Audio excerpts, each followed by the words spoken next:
My dear student, বারিক ভূগোল শিক্ষা কেন্দ্রের তরফে তোমাদের সবাইকে শুভেচ্ছা।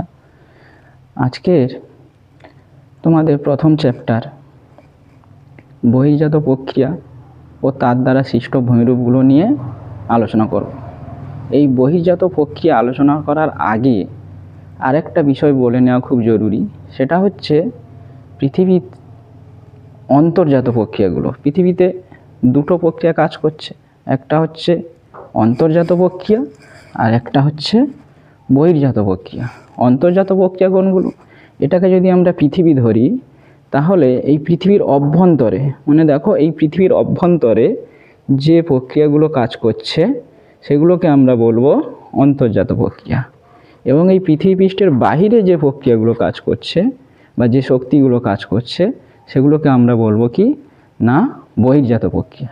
এই অন্তর্জাত প্রক্রিয়া যে বললাম, এই অন্তর্জাত প্রক্রিয়ার শক্তির উৎসটা কি না, অন্তর্জাত প্রক্রিয়ায় আমাদের পৃথিবী পৃষ্ঠের অভ্যন্তরে গুরুমণ্ডলে তাহলে অসম চাপ ও তাপের ফলে, ঠিক আছে, একটা পরিচলন স্রোতের সৃষ্টি হয়। এই পরিচলন স্রোতই হচ্ছে তাহলে অন্তর্জাত প্রক্রিয়ার প্রধান শক্তির উৎস। এবার আমরা আসবো বহির্জাত প্রক্রিয়া। বহির্জাত প্রক্রিয়া তাহলে আমাদের এই পৃথিবী যদি এটাকে ধরি, এর বাহিরে যে প্রক্রিয়াগুলো কাজ করছে তাকে আমরা বলবো কি না, বহির্জাত প্রক্রিয়া।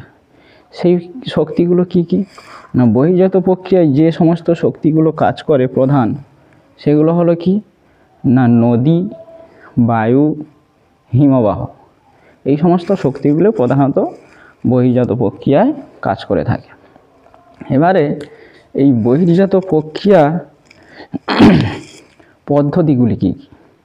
তাহলে বহির্জাত প্রক্রিয়া প্রধানত তিনটি পদ্ধতিতে বহির্জাত প্রক্রিয়া সম্পন্ন হয়ে থাকে। সেগুলো কি কি না, একটা হচ্ছে অবরোহণ পদ্ধতি, দ্বিতীয় হচ্ছে আরোহণ পদ্ধতি, 3 নম্বর হচ্ছে জৈবিক পদ্ধতি। তাহলে এই অবরোহণ পদ্ধতি কি, আরোহণ পদ্ধতি কি ও জৈবিক পদ্ধতি কি, এই তিনটে বিষয় নিয়ে প্রথমে আলোচনা করব। অবরোহণ পদ্ধতি কি না,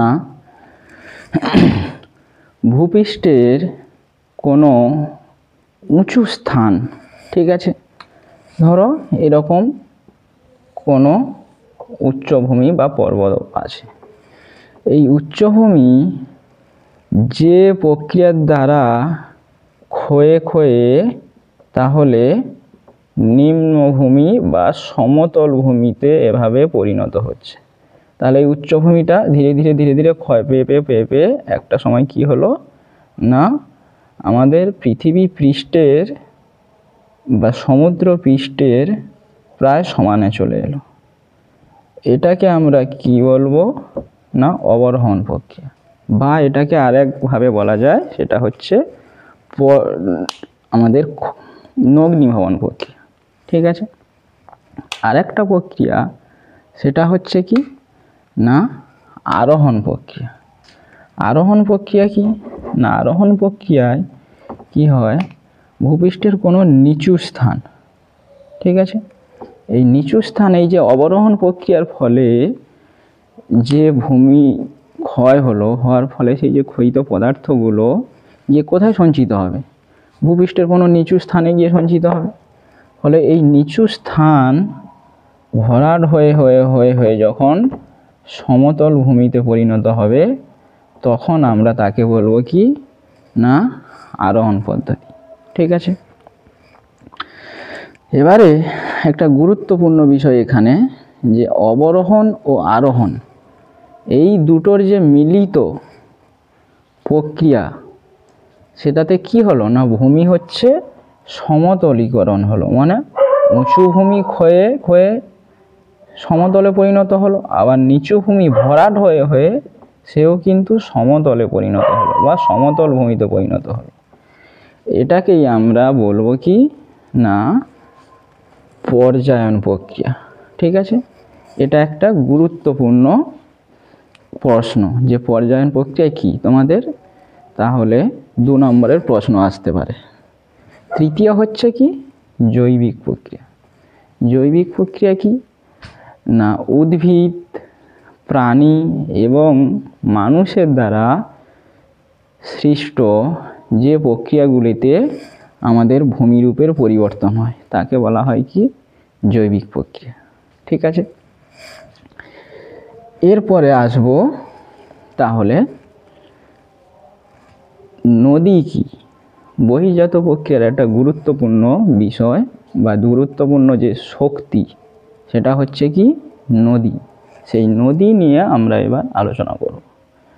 তাহলে নদী কি না প্রাকৃতিক উপায়ে সৃষ্ট কোনো জলধারা, সেটা পর্বত হতে পারে বা মালভূমি থেকে হতে পারে, হ্যাঁ, সেখান থেকে সৃষ্ট কোনো উচ্চভূমি থেকে সৃষ্ট জলধারা যখন ভূমির ঢালবে উঁচু থেকে নিচুতে মাধ্যাকর্ষণের টানে প্রবাহিত হয়ে গিয়ে কোনো সমুদ্র বা অন্য কোনো বড় জলাশয় বা হ্রদে বা সাগরে গিয়ে মিলিত হয়, তখন তাকে আমরা বলে থাকি নদী। অর্থাৎ সোজা কথায় প্রাকৃতিক উপায়ে সৃষ্ট কোনো জলধারা যখন ভূমির ঢাল অনুসারে প্রবাহিত হয়ে মাধ্যাকর্ষণের টানে উঁচু থেকে নিচুতে গিয়ে তাহলে অন্য কোনো হ্রদ বা অন্য কোনো নদী বা সমুদ্রে গিয়ে মিলিত হয়, তখন তাকে আমরা বলে থাকি কি নদী।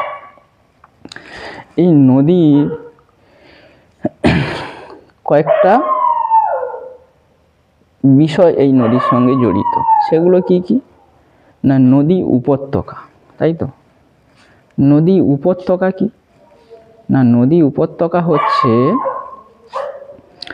নদী যে খাতের ওপর দিয়ে প্রবাহিত হয়, সোজা কথায় যে খাতটার ওপর দিয়ে নদী প্রবাহিত হয়। মানে দেখো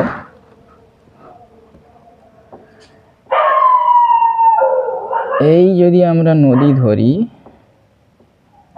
তাহলে এই নদীর এই যে খাতটা এর মধ্য দিয়েই নদীর জল প্রবাহিত হয়। তাহলে এই যে নদী খাতটা এটাকেই আমরা বলবো নদীর উপত্যকা। ঠিক আছে, দ্বিতীয় হচ্ছে কি নদীর অববাহিকা। নদী অববাহিকা কি না নদী অববাহিকা হচ্ছে নদী অর্থাৎ প্রধান নদী, তার উপনদী, শাখা নদী সমেত বা সহ যে অঞ্চলের ওপর দিয়ে প্রবাহিত হয় তাকে আমরা বলি নদীর অববাহিকা। সেটা কি রকম না এই একটা প্রধান নদী এইভাবে বাহিত হচ্ছে,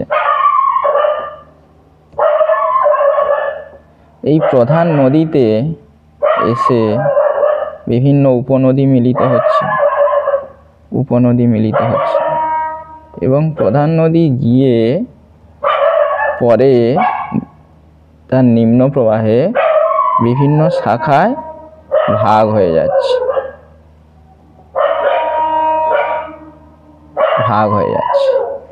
এই পুরো যে অঞ্চলটা মানে নদী, তার উপনদী, প্রধান নদী, তার উপনদী এবং শাখা নদী সমেত যে অঞ্চলের উপর দিয়ে প্রবাহিত হয়েছে তাকে আমরা বলে থাকি কি না নদীর অববাহিকা। এবারে একটা জিনিস প্রায় সমস্ত ছেলেদেরই গুলিয়ে যায়, সেটা হচ্ছে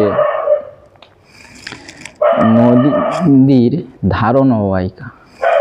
ধারণ অববাহিকা কি না ধারণ অববাহিকা হচ্ছে এই যে নদী তাহলে উচ্চ গতিতে, ঠিক আছে, যে অঞ্চলটার উপর দিয়ে প্রবাহিত হয়েছে তাকেই বলা হচ্ছে কি নদীর ধারণ অববাহিকা।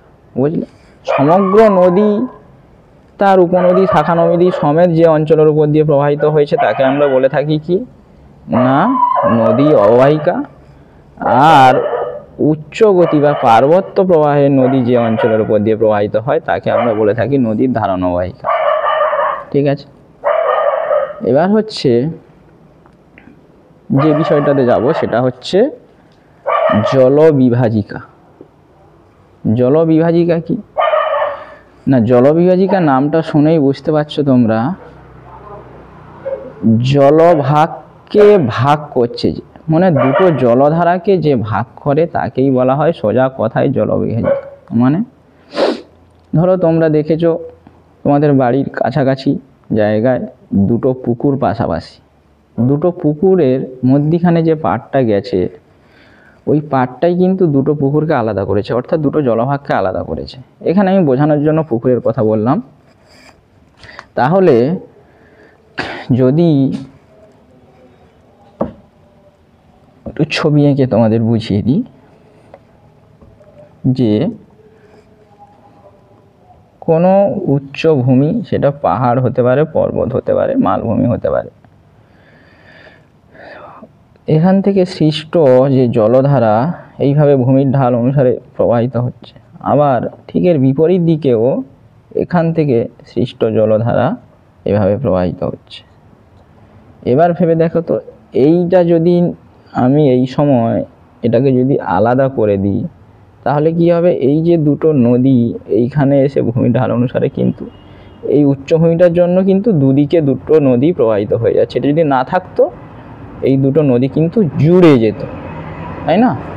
এই দুটো নদী জুড়ে যেত। তাহলে এটাকে আলাদা করেছে কে? এই উচ্চভূমি, সে পাহাড় হোক, পর্বত হোক, মালভূমি হোক। তাহলে এটাকেই আমরা বলছি, যে দুটো জলধারাকে ভাগ করছে তাকেই আমরা বলছি জলবিভাজিকা। ঠিক আছে। 3 নম্বর এরপর যে বিষয়টা সেটা হচ্ছে কি আদর্শ নদী। আচ্ছা, আদর্শ নদী ব্যাখ্যা করতে গিয়ে তাহলে আরও একটা বিষয় এর সঙ্গে জড়িয়ে থাকে, সেটা হচ্ছে কি না, আমরা জানি যে নদীর তাহলে 3টে গতি বা 3টে প্রবাহ, উচ্চ গতি বা উচ্চ প্রবাহ বা পার্বত্য প্রবাহ, মধ্যগতি বা মধ্য প্রবাহ বা সমভূমি প্রবাহ, এবং নিম্ন গতি বা নিম্ন প্রবাহ বা বদ্বীপ প্রবাহ। যে নদীতে এই 3টে প্রবাহ সুস্পষ্টভাবে লক্ষ্য করা যায় সেই নদীকে আমরা বলে থাকি কি না আদর্শ নদী। যেমন গঙ্গার উচ্চগতি কোথা থেকে কোথা পর্যন্ত না, গোমুখ গুহা থেকে হরিদ্বার পর্যন্ত গঙ্গার উচ্চগতি, এবং হরিদ্বার থেকে মুর্শিদাবাদ ধুলিয়ান পর্যন্ত গঙ্গার মধ্যগতি, এবং ধুলিয়ান থেকে আমাদের তাহলে বঙ্গোপসাগরের যেখানে এসে মিশেছে মোহনা সেখান পর্যন্ত গঙ্গার নিম্নগতি। তাহলে গঙ্গাতে এই 3টে গতি সুস্পষ্টভাবে লক্ষ্য করা যাচ্ছে, তাই গঙ্গাকে আমরা কি নদী বলবো? আদর্শ নদী বলবো। ঠিক আছে। এবার হচ্ছে এর পরের যে বিষয়টা সেটা হচ্ছে কি না জলচক্রের অংশ হিসেবে নদী, খুব গুরুত্বপূর্ণ 3 নম্বরের প্রশ্ন তোমাদের জন্য। তাহলে জলচক্রে তাহলে নদীর ভূমিকা কি? দেখো, এই জলচক্রে নদীর ভূমিকা বা জলচক্র অংশ হিসেবে নদী বলতে গিয়ে অনেকেই জলচক্রটা বলেই কমপ্লিট করে দেয়, কিন্তু নদীর কি ভূমিকা সেটা আর বর্ণনা করা হয়ে ওঠে না। সেইটা আজকে ভালো করে বলবো। কি না জলচক্র কি সেটা প্রথমে আমাদের ব্যাখ্যা করতে হবে। আমরা জানি কি না সাগর, মহাসাগর বা নদী, সেখানকার জল সূর্যের তাপে বাষ্পীভূত হয়ে সেই জল বা সেই জলীয় বাষ্প কি হয় না হালকা হওয়ার জন্য আমাদের বায়ুমণ্ডলের তাহলে ধীরে ধীরে ওপরের দিকে উঠতে থাকে। এবং আমরা কি জানি যে ট্রোপোস্ফিয়ারের মধ্যে আমরা যত ওপরের দিকে উঠতে থাকি তাহলে কি হয় না বায়ুমণ্ডলের তাপমাত্রা তত কমতে থাকে। এবারে এই জলীয় বাষ্প যত ওপরের দিকে উঠতে থাকবে তাহলে তাপমাত্রা কমে যাওয়ার কারণে একটা জায়গায় গিয়ে এই জলীয় বাষ্প কী হবে না ঘনীভূত, একটা নির্দিষ্ট উচ্চতায় গিয়ে জলীয় বাষ্প ঘনীভূত হতে শুরু করবে। ঘনীভূত হতে হতে এই ক্ষুদ্র ক্ষুদ্র জলকণা যখন বড় বড় জলকণায় পরিণত হবে তখন একটা সময় আর বায়ুমণ্ডল এই জলকণাগুলোকে ধরে রাখতে পারবে না, তখন এই জলকণাগুলো কী হবে না বৃষ্টিপাত বা তুষারপাত বা শিলাবৃষ্টি রূপে আমাদের ভূপৃষ্ঠে পতিত হবে, যাকে আমরা বলে থাকি অদক্ষেপণ। এই পতিত হওয়া যে জলরাশি সেটা আবার কি হবে না পৃষ্ঠপ্রবাহ রূপে নদীতে যাবে, নদী থেকে আবার কোথায় যাবে না আবার হচ্ছে সাগর মহাসাগরে যাবে। তাহলে এইভাবে ক্রমাগত চক্রাকারে জলের যে আবর্তন এটাকে আমরা বলে থাকি কি না জলচক্র। তাহলে নদীর ভূমিকা কি হলো না এই নদীর মাধ্যমেই জল শিলামণ্ডল থেকে বায়ুমণ্ডলে পৌঁছলো, মানে বৃষ্টি হয়ে তো জল তো ভূপৃষ্ঠে পড়েছে, মানে শিলামণ্ডলে পড়েছে, সমুদ্রেও পড়ছে কিন্তু শিলামণ্ডলেও তো পড়ছে। সেই শিলামণ্ডলের জলটা কার সাহায্যে আবার সমুদ্রে ফিরে যাচ্ছে, নদীর সাহায্যে সমুদ্রে ফিরে যাচ্ছে। তাহলে এখানে নদীর ভূমিকাটা গুরুত্বপূর্ণ। তাহলে এই জলচক্র সম্পন্ন করাতে নদীরও একটা ভূমিকা এখানে দেখা গেল। এটাই হচ্ছে তাহলে জলচক্রের অংশ হিসাবে নদী, বা সোজা কথায় জলচক্রের অংশ হিসেবে নদীর ভূমিকা। ঠিক আছে, তাহলে আজকে তোমাদের এই পর্যন্তই থাকলো, এবং পরবর্তী ক্লাস আবার খুব রিসেন্ট পাবে তোমরা, সেখানে এবার নদীর বিভিন্ন কাজগুলো নিয়ে আলোচনা করব। ঠিক আছে, ভালো থেকো সবাই, আবার পরবর্তী ক্লাস নিয়ে আসছি।